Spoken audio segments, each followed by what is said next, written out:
قریب والا پڑوسی کون ہے، دور والا پڑوسی کون ہے، اس کی مفسرین نے مختلف تفسیریں کی۔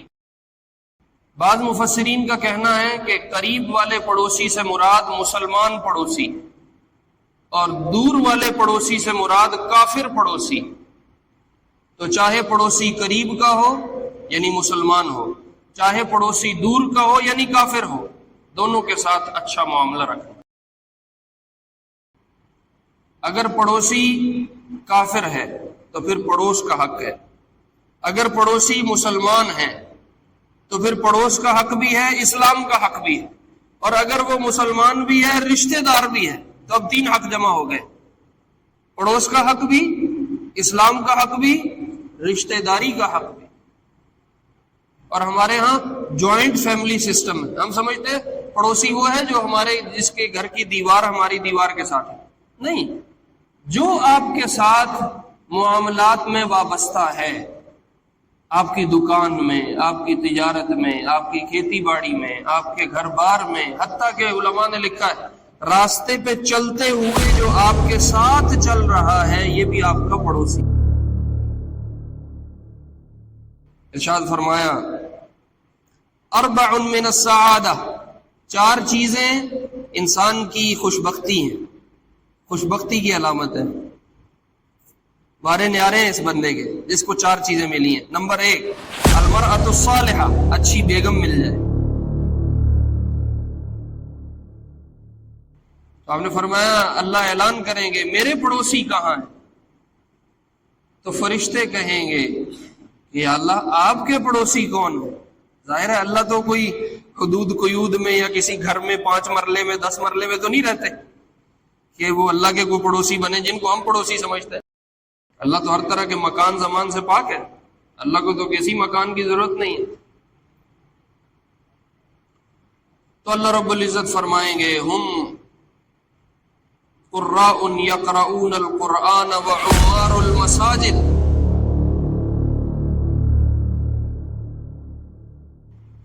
تو اس لیے میرے عزیزوں میرے پیاروں کچھ دیر اپنے اوقات میں سے نکالنا پڑیں گے جس میں قرآن کی تلاوت ہو، کوئی تسبیح درود ہو، کوئی استغفار ہو، کوئی 2-4 رکعت نماز ہو، کو اپنی آخرت کو، اللہ کے ساتھ تعلق کو، قبر کو، حشر کو، جنت کو، اس کے درجات، حضور سے ملاقات، شفاعت کبریٰ، حوض کوثر، یہ چیزیں ہیں جن کا ہمیں آگے سامنا ہے، تو اس کے لیے کچھ تیاری ہے۔ اللہ رب العزت ہمیں کہے سنے پہ عمل کرے۔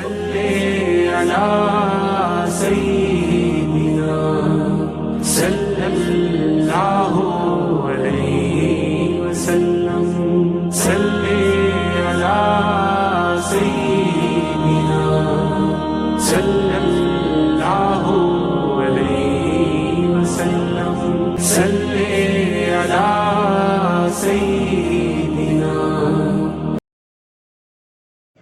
گزشتہ جمعے پہ حضرت ابو ہریرہ رضی اللہ عنہ کی روایت کی ہوئی ایک حدیث ہمارے سلسلہ حدیث میں آئی ہے، اس کا ایک حصہ پچھلے جمعے میں نے عرض کر دیا تھا، ایک حصہ اس جمعے پہ ہوگا اور ایک حصہ آمدہ جمعے پہ انشاءاللہ کر لیں گے۔ اس حدیث کا ایک ٹکڑا جو گزر چکا ہے میں ویسے یاد دہانی کے طور پہ اس کو بھی دہرا دیتا ہوں۔ حضور علیہ السلام نے ارشاد فرمایا، حضرت ابو ہریرہ کی روایت ہے رضی اللہ عنہ، من کان یؤمن باللہ والیوم الآخر، جو اللہ پہ اور آخرت کے دن پہ ایمان رکھتا ہے، فلیقل خیرا او لیصمت، تو چاہیے کہ وہ خیر کی بات کہے ورنہ خاموش رہے۔ اس حدیث کا اس سے اگلا حصہ جو آج بیان کرنا ہے، جس کے متعلق کچھ باتیں عرض کرنی ہیں، وہ ہے کہ اسی حدیث میں آپ نے فرمایا دہرا کے، من کان یؤمن باللہ والیوم الآخر، جو اللہ پہ اور آخرت کے دن پہ ایمان رکھتا ہے۔ ایمانیات میں سے اللہ کو اور آخرت کے دن کو کیوں ذکر کیا اور باقی کیوں چھوڑی، اس کی تفصیل میں نے گزشتہ جو میں عرض کی ہے۔ تو آپ نے فرمایا فَلْيُحْسِنْ جِوَارَ مَنْ جَاوَرَهُ، وفی روایہ، اور ایک روایت میں آپ نے فرمایا فَلْيُكْرِمْ جَارَهُ، جو آخرت پہ اور اللہ پہ ایمان رکھتا ہے وہ اپنے پڑوسی کا خیال کرے اور پڑوسی کے ساتھ اچھا معاملہ کرے، اچھا سلوک کرے، بہترین برتاؤ کرے. یعنی پڑوس والے کا خیال کرنا یہ ایمان والے کا مزاج ہے. اور حضور علیہ السلام نے باقاعدہ امت کو یہ حکم دیا ہے کہ اپنے پڑوسیوں کا خیال رکھو. اور یہ صرف نبی علیہ السلام کا حکم نہیں ہے، حدیث میں اللہ رب العزت نے قرآن میں اس کا حکم دیا. وَاعْبُدُوا اللَّهَ وَلَا تُشْرِكُوا بِهِ شَيْئًا. اللہ فرماتے ہیں اللہ کی عبادت کرو اور اللہ کے ساتھ کسی کو شریک نہ بناؤ. یہ پہلا کام. یہ جو آیت ہے اس میں بہت ساری چیزیں اکٹھی اللہ نے ذکر کی. تو جہاں اللہ نے اپنی عبادت بتائی ہے، اپنے شرک کو اپنے ساتھ کسی کو شریک بنانے کو منع کیا ہے، وہاں اور اسی کے برابر میں اور بہت سارے احکام ذکر کیے. اس میں پھر اللہ فرماتے ہیں کہ حقوق اللہ میں میرا خیال کرنا ہے، اور حقوق العباد میں سب سے پہلے وہ بالوالدین احسانا، اپنے والدین کا خیال رکھو، ان کے ساتھ اچھا معاملہ کرو. چونکہ باقی تمام انسانیت کا مرتبہ وہ کسی بھی انسان کے لیے بعد میں ہے، والدین کا مرتبہ کسی بھی انسان کے لیے سب سے پہلے ہے، کیونکہ اس کے وجود میں آنے کا سبب والدین ہے. تو اس لیے والدین کو خصوصی طور پہ اللہ نے اپنے فوراً بعد ذکر کیا. اپنے حقوق میں کہا میری عبادت کرنی ہے، شریک نہیں بنانا. اور حقوق العباد میں بندوں کے حقوق میں کہا سب سے پہلے والدین کا خیال کرنا، اس لیے کہ بندے کے سب سے زیادہ قریب کا رشتہ والدین کا ہے. پھر اللہ نے فرمایا وَبِذِي الْقُرْبَى، اور جتنے میں نے تمہارے رشتے جوڑے ہیں، رشتے ناطے بنائے ہیں، خونی ہیں، وہ ماما ہے، چاچا ہے، پھوپھی ہے، خالہ ہے، دادی دادا، نانی نانا، یہ جو بالکل قریب کے خونی رشتے ہیں، ان کا خیال کرنا ہے، ان کے ساتھ اچھا سلوک کرنا. پھر فرمایا والیتامی والمساکین، دو طرح کے لوگ ہیں جو کمزور ہیں. یتیم بدنی طور پہ کمزور ہے، جسمانی طور پہ چھوٹا ہے، نابالغ ہے، بچہ ہے، باپ دنیا سے چلا گیا، ماں چلی گئی، تب کہا اس کا خیال رکھنا ہے. اور دوسرے نمبر پہ مسکین، جو مالی لحاظ سے کمزور ہے، اس کا بھی خیال کرنا. اس کے بعد آپ نے اللہ رب العزت نے ارشاد فرمایا وَبِذِي الْقُرْبَى وَالْيَتَامَى وَالْمَسَاكِينِ وَالْجَارِ ذِي الْقُرْبَى، اپنے پڑوسی کا خیال کرنا ہے جو قربت والا ہو. وَالْجَارِ الْجُنُبِ، اور اس پڑوسی کا بھی خیال کرنا ہے جو دور والا ہو. وَالصَّاحِبِ بِالْجَنْبِ، اور جو پہلو میں رہنے والا ساتھی ہے اس کا بھی خیال کرنا. اس کے بعد اللہ نے فرمایا وَابْنِ السَّبِيلِ وَمَا مَلَكَتْ أَيْمَانُكُمْ، مسافروں کا بھی خیال رکھو جو سفر میں ہے، پردیس میں ہے، اور جو تمہارے غلام ہیں ان کا بھی خیال رکھو. تو اس آیت میں جو ہمارے آج کے مضمون سے متعلق ہے وہ تین لوگ ذکر ہوئے. وہ رشتہ دار جو قریب والے ہیں، وہ رشتہ دار، وہ پڑوسی جو دور والے ہیں. قریب والا پڑوسی کون ہے، دور والا پڑوسی کون ہے، اس کی مفسرین نے مختلف تفسیریں کی. بعض مفسرین کا کہنا ہے کہ قریب والے پڑوسی سے مراد مسلمان پڑوسی، اور دور والے پڑوسی سے مراد کافر پڑوسی. تو چاہے پڑوسی قریب کا ہو یعنی مسلمان ہو، چاہے پڑوسی دور کا ہو یعنی کافر ہو، دونوں کے ساتھ اچھا معاملہ رکھنا. اور کچھ کا یہ ماننا ہے کہ قریب کا پڑوسی وہ ہے جس کی دیوار آپ کی دیوار سے ملی ہوئی، اور دور کا پڑوسی وہ ہے جو کچھ فاصلے پہ آپ کے رہتا ہے. پھر وہ فاصلہ پڑوس میں کہاں تک ہے، تو مفسرین نے اس کی وہ فاصلے کو بیان کیا ہے. مفسرین فرماتے ہیں 40 گھروں تک تقریباً پڑوس چلتا ہے. تو آپ کے قریب بھی ہو سکتا ہے، دور بھی ہو سکتا ہے. کچھ مفسرین کا کہنا ہے قریب کے پڑوس سے مراد وہ پڑوسی ہے جو آپ کا رشتہ دار بھی ہو، ساتھ پڑوسی بھی ہو، اور دور کے پڑوسی سے مراد وہ ہے جو ہے تو پڑوس میں لیکن رشتہ دار نہیں ہے، اس کے ساتھ رشتہ داری کوئی نہیں، لیکن پڑوسی ہے. تو اس طرح مختلف تفسیریں بیان کی گئی ہیں. ایک تفسیر کہا قریب کے پڑوسی سے مراد بیوی ہے اور دور کے پڑوسی سے مراد باقی لوگ ہیں، اس لیے کہ حضور علیہ السلام نے فرمایا خیرکم خیرکم لأہلہ وانا خیرکم لأہلی، تم میں سب سے بہترین بندہ وہ ہے جو اپنی گھر والوں کے لیے بہترین ہے، اور میں تم میں سب سے زیادہ اپنے گھر والوں کے لیے بہترین. انسان وقتی طور پہ لوگوں کے ساتھ ہنس مکھ ہو کے بول سکتا ہے، بات کر سکتا ہے، سب کے لیے اچھا بن سکتا ہے 10 منٹ 15 منٹ، اور وہ رسمی طور پہ ایک اپنی معاشرتی صورت کو بنا سکتا ہے. لیکن جس بندے کے ساتھ مستقل نتھی ہوا ہے اس کے ساتھ اس کا معاملہ کیا ہے، اصل تو وہاں پتہ چلتا ہے. مثلا میں تاجر ہوں، میں نے سودا بیچنا ہے تو میں گاہک کے لیے بڑا میٹھا ہوں، چائے بھی پیش کروں گا، میں اس کو آئس کریم بھی کھلاؤں گا، میں اس کو شربت بھی پلاؤں گا، سودا جو بیچنا ہے. تو اب کوئی آدمی کہے یہ بڑے اچھے آدمی ہیں، تو ایسے میرے اچھے ہونے کا پتہ نہیں چلتا. میرے اچھے ہونے کی گواہی اگر میرے گھر سے آتی ہے تو پھر فرمایا وہ تم واقعی اچھے ہو. اس لیے حضور علیہ السلام کا ارشاد ہے اذا سمعت جیرانک یقولون احسنت فقد احسنت، اگر تیرے ساتھ والے لوگ کہیں کہ تو اچھا ہے تو پھر تو اچھا ہے. وَإِن يَقُولُونَ أَسَأْتَ فَقَدْ أَسَأْتَ، اور اگر کہیں کہ یہ برا ہے تو پھر تو برا ہے. ارد گرد کے لوگ تو بڑی آسانی سے گواہی دے سکتے ہیں. کسی کو چائے پانی پلا دو وہ کہے گا میاں جی دی تے گالی چھاٹ دے، وہ بہت اچھے انسان. تو اصل تو پتہ چلنا ہے دور کی گواہی پہ اور گھر کی گواہی پہ کہ گھر کے لوگ کیا کہتے ہیں. تو اس لیے اچھا پڑوس رکھنا یہ ہمارے ایمان کا حکم ہے، ہمارے ایمان کا تقاضا ہے.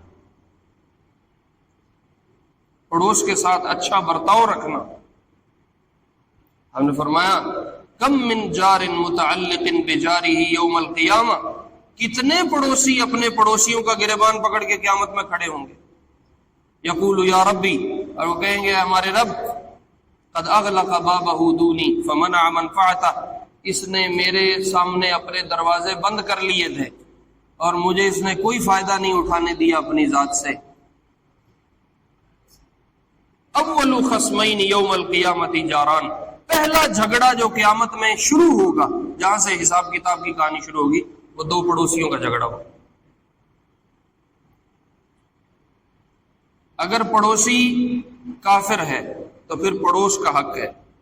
اگر پڑوسی مسلمان ہیں تو پھر پڑوس کا حق بھی ہے، اسلام کا حق بھی ہے.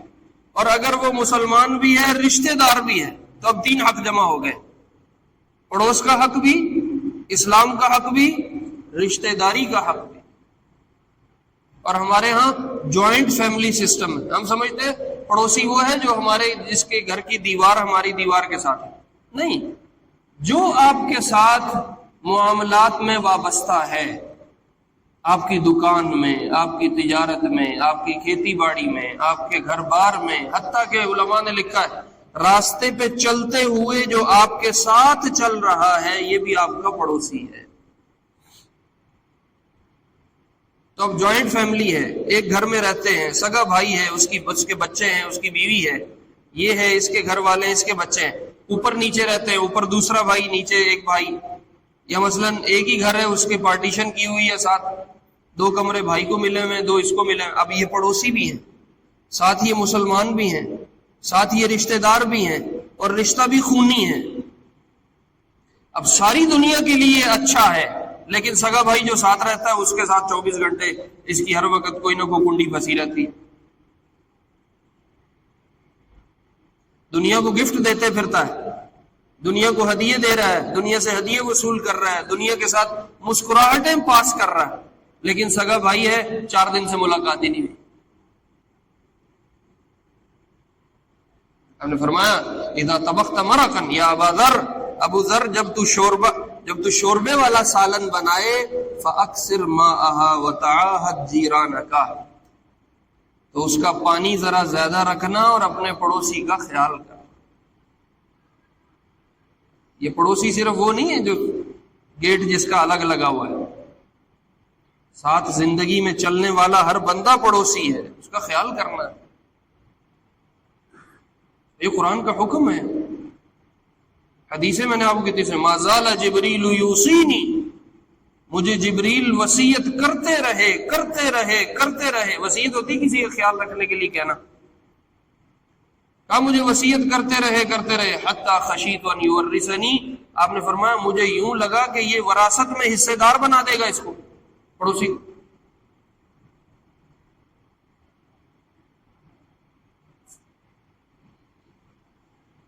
تو ایک تو میرے عزیزوں پڑوسی کا خیال رکھنا ہے۔ کوئی میرا پڑوسی ہے تو اس کی طرف سے آنے والی تکلیف پہ، کمی کوتاہی پہ صبر کرنا، شکر کرنا، برداشت کرنا۔ آپ کسی سے اچھا معاملہ کر لو، یہ اللہ کو پسند ضرور ہے، لیکن اتنا پسند نہیں ہے جتنی پسند یہ بات ہے کہ جب کسی کی طرف سے تکلیف آئے تو اس کو برداشت کرنا۔ پڑوسی کے گھر 2 روٹیاں بھیجنا بہت آسان ہے، لیکن پڑوسی کے گھر سے اٹھنے والے شور کو برداشت کرنا زیادہ مشکل ہے۔ جب پڑوسی کے ساتھ اچھے معاملے کی بات آئے تو چیزیں دینا بھی اچھی بات ہے، لیکن جب ان کی طرف سے کوئی تکلیف آئے تو اسے اپنی جان پہ لینا اس سے زیادہ بڑی بات ہے۔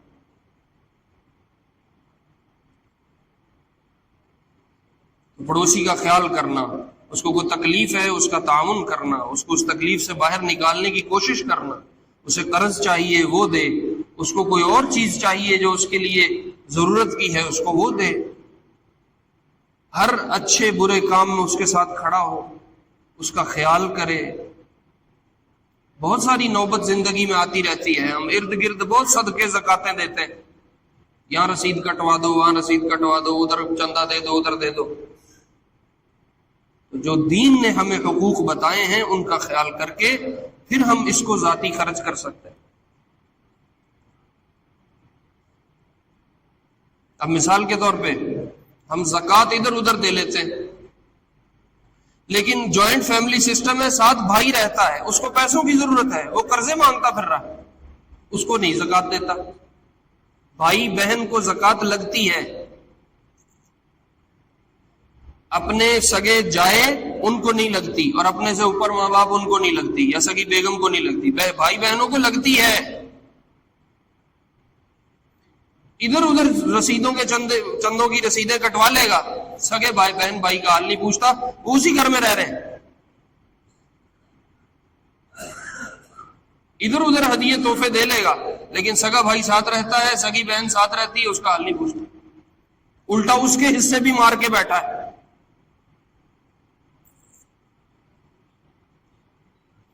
تو اس لیے پڑوس کا خیال کرنا، آپ علیہ السلام نے ارشاد فرمایا اربع من السعادہ، 4 چیزیں انسان کی خوش بختی ہیں، خوش بختی کی علامت ہے۔ بارے نیارے ہیں اس بندے کے جس کو 4 چیزیں ملی ہیں۔ نمبر 1 المرأۃ الصالحہ، اچھی بیگم مل جائے۔ نمبر 2 الجار الحسن، اچھا پڑوسی مل جائے۔ نمبر 3 البیت المسکن الواسع، کھلا کشادہ گھر مل جائے۔ والمرکب الہنی، اور چوتھی چیز ہے سواری اچھی مل جائے۔ واربع من الشقاوہ، اور 4 چیزیں انسان کی بدبختی ہیں، یہ بدبختی کی علامت ہے۔ پہلی چیز آپ نے گنوائی الجار السوء، برا پڑوسی۔ دوسری چیز والمرأۃ السوء، بری بیوی۔ تیسری چیز والمرکب السوء، سواری بری مل گئی۔ چوتھی چیز والمسکن الضیق، یا گھر تنگ ہے کھلا نہیں ہے، بندے زیادہ ہیں۔ تو دنیاوی طور پہ بدحالی اس کا مقدر ہے۔ اور آپ پناہ مانگ، جہاں آپ کی پناہ مانگنے والی چیزیں ذکر ہوئی ہیں کہ آپ نے اس سے بھی پناہ مانگی، اس چیز سے بھی پناہ مانگی، اس چیز سے بھی پناہ مانگی، یا اللہ یہ بھی نہ آئے، یہ بھی نہ آئے زندگی میں، یہ بھی نہ آئے، اس کا بھی سامنا نہ ہو۔ وہ جو آپ کے تعوذات ہیں ان میں ایک مستقل چیز ہے اللہم انی اعوذ بک من جار السوء فی دار الاقامہ فإن جار البادیۃ یتحول، یا اللہ جہاں تو مجھے قیام دے، جہاں تو مجھے ٹھکانہ دے، جہاں تو مجھے رہائش دے، وہاں میں پناہ مانگتا ہوں اس بات سے کہ کوئی برا پڑوسی میرے متھے لگ جائے. کیونکہ سفر کا پڑوسی تو کچھ دیر بعد جدا ہو جائے گا، وہ اپنے گھر چلا گیا تو اپنے گھر چلا گیا. لیکن جس نے مستقل آپ کے ساتھ متھا ماری رکھنی ہے، وہ اللہ کرے کو برا انسان نہ لگے، تو آپ اس سے پناہ مانگتے تھے. تو میں اپنی ذات میں اپنے سے وابستہ سارے لوگوں کا خیال کروں، یہ ہے حسن الجوار، یہ ہے اچھا پڑوس. اور اس کا حکم قرآن نے دیا، اس کا حکم حدیث نے دیا. آخری بات عرض کرتا ہوں، آپ نے فرمایا قیامت میں اللہ اعلان فرمائیں گے این جیرانی، اللہ کے بھی پڑوسی ہیں.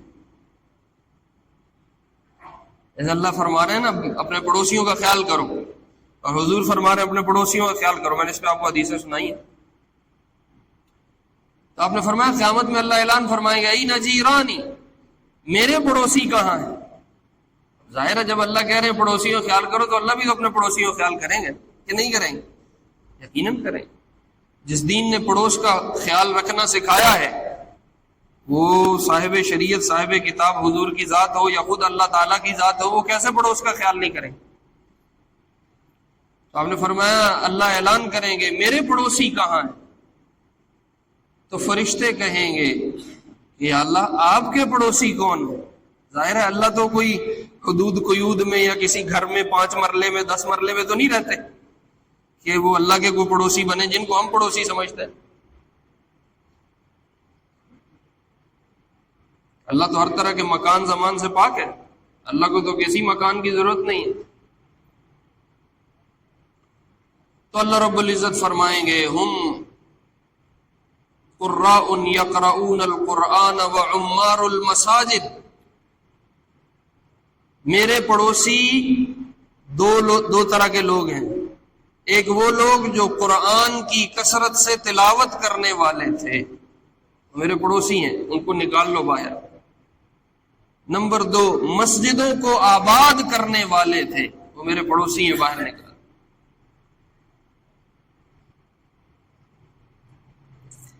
تو ہمارے ہاں نماز پڑھنے والا مجمع کم ہے، قرآن کی تلاوت والا اور کم ہے، اور یہ اللہ کا پڑوس ہے. تو جب ہمیں کہہ رہے ہیں اپنے پڑوس کا خیال کرو، تو اللہ اپنے پڑوس کا خیال نہیں کریں گے؟